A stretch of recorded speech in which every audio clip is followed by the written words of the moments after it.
সমুদ্রের সুবিশাল নীল জলরাশিতে বসবাসকারী সবচেয়ে বড় প্রাণীর নাম হলো নীলতিমি।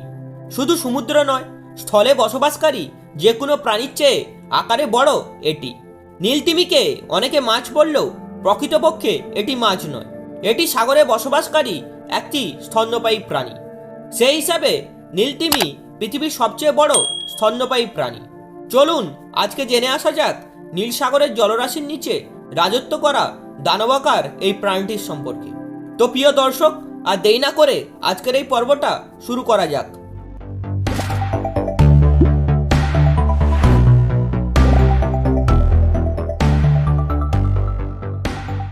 সাগর মহাসাগরে বিভিন্ন প্রকারে তিমির দেখা মেলে।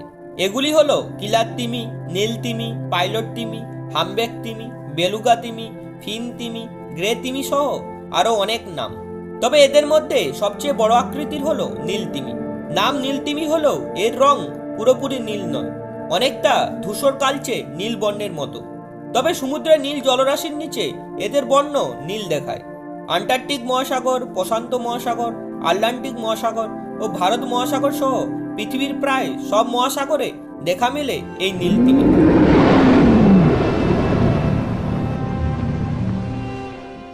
আগেই বলেছি নীলতিমি পৃথিবীর সবচেয়ে বড় প্রাণী, সেটা আকার এবং ওজন দুদিক থেকেই।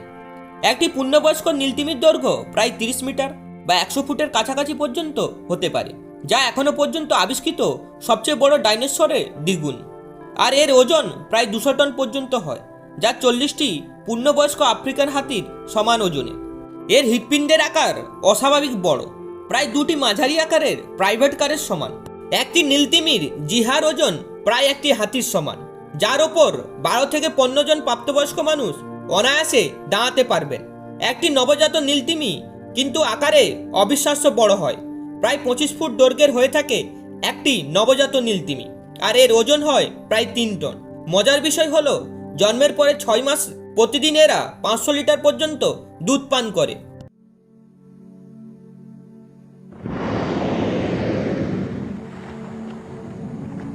আমরা আগেই জেনেছি যে নীলতিমি কোনো মাছ নয়, কারণ মাছের কোনো বৈশিষ্ট্য এর মধ্যে বিদ্যমান নেই, শুধুমাত্র আবাসস্থল ছাড়া। তিমি মাছের মতো ফুলকার মধ্য দিয়ে অক্সিজেন নেয় না, আবার ডিমও পারে না। 8-10টা স্তন্যপায়ীর মতো নীলতিমি ফুসফুসের মধ্য দিয়ে নিঃশ্বাস নেয় এবং ঔরসজাত সন্তান জন্ম দেয়। তিমি ফুসফুসের সাহায্যে অক্সিজেন নিলেও মানুষের মতো এত ঘন ঘন শ্বাস প্রশ্বাসের প্রয়োজন পড়ে না তাদের, ফলে জলে থাকতে এদের কোনো সমস্যা হয় না। নীলতিমি একবার শ্বাস নিয়ে প্রায় 30 মিনিট পর্যন্ত নিঃশ্বাস ধরে রাখতে সক্ষম, ফলে একবার শ্বাস নিয়ে গভীর সাগরের ভিতরেও বিচরণ করতে পারে এরা। নীলতিমি ক্রিল নামক চিংড়ির মতো দেখতে ছোট মাছ খেয়ে জীবন ধারণ করে। বিশাল আকার প্রাণী তিমির কিন্তু দাঁত নেই।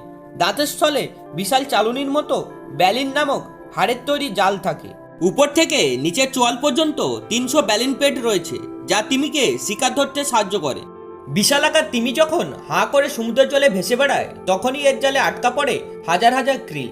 এভাবে মুখ হাঁ করে সাঁতার কেটে নিজের জন্য খাদ্য সংগ্রহ করে প্রাণীটি।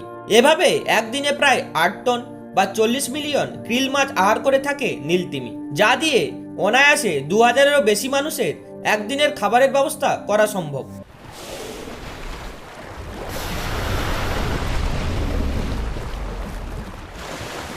তিমির জীবনে 2টি মরশুম থাকে, এক হলো খাবার মরশুম আর অন্যটি হলো প্রজননের মরশুম।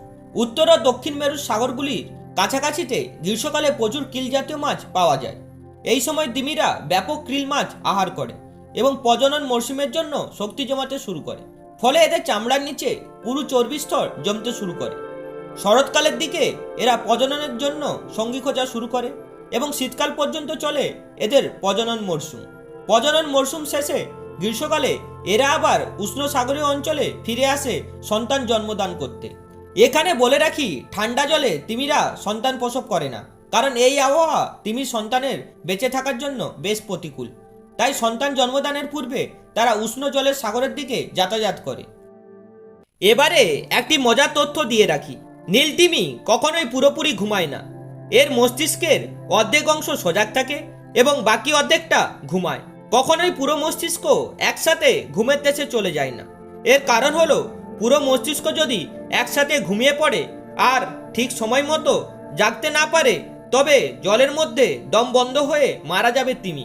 তাই সঠিক সময়ে জেগে উঠে সমুদ্রের উপরে গিয়ে শ্বাস প্রশ্বাসের কাজ চালিয়ে নিতে তিমির মস্তিষ্কের অর্ধেক অংশ জেগে থাকে। আর তিমি কিন্তু প্রাণীগুলোর মধ্যে সবচেয়ে উচ্চ শব্দের আওয়াজ তৈরি করতে পারে। একটি তিমির তৈরি করা আওয়াজ প্রায় 2টো জেট ইঞ্জিনের সমান এবং প্রায় 1000 মাইল দূর থেকে শোনা যায় এই তিমির আওয়াজ। 1900 সালের দিকে পৃথিবীর প্রায় সব সাগরে নীল তিমি রাজত্ব করে বেড়াতো, কিন্তু তিমি শিকারীদের অত্যাধিক শিকারের ফলে নীল তিমি বিলুপ্ত আজ। মূলত তিমির তেলের জন্য তিমির শিকার করা হয়ে থাকে, আর বিশ্বব্যাপী তিমির তেলের অত্যাধিক চাহিদার কারণে এর শিকার বেড়ে যায়। 1900 থেকে 1960 সাল পর্যন্ত প্রায় 4 লাখ নীল তিমি শিকারীদের হাতে মারা পড়ে। এরপরে আন্তর্জাতিক তিমি কমিশন বাণিজ্যিকভাবে নীল তিমি শিকারে নিষেধাজ্ঞা জারি করে। আন্তর্জাতিক পরিবেশ সংরক্ষক বিষয় সংস্থা IUCN নীলতিমিকে বিপন্ন প্রাণীর তালিকায় অন্তর্ভুক্ত করেছে। বর্তমানে জীবিত তিমির সংখ্যা মাত্র 25,000। প্রাণী জগতের বিস্ময় এই প্রাণীটির অস্তিত্ব আজ বিলীনের পথে। আমাদের উচিত নৈতিক ও পরিবেশগত দিক বিবেচনার মাধ্যমে অবৈধ তিমি শিকার থেকে সরে আসা। তাহলে আবার হয়তো পৃথিবীর জীববৈচিত্র্যে নবরূপে স্থান করে নেবে এই নীলতিমি। ভিডিওটি কেমন লেগেছে তা আমাদের কমেন্ট করে জানান। ভিডিওটি ভালো লাগলে লাইক করুন, শেয়ার করুন আর চ্যানেলটি সাবস্ক্রাইব করে আমাদের পাশে থাকুন।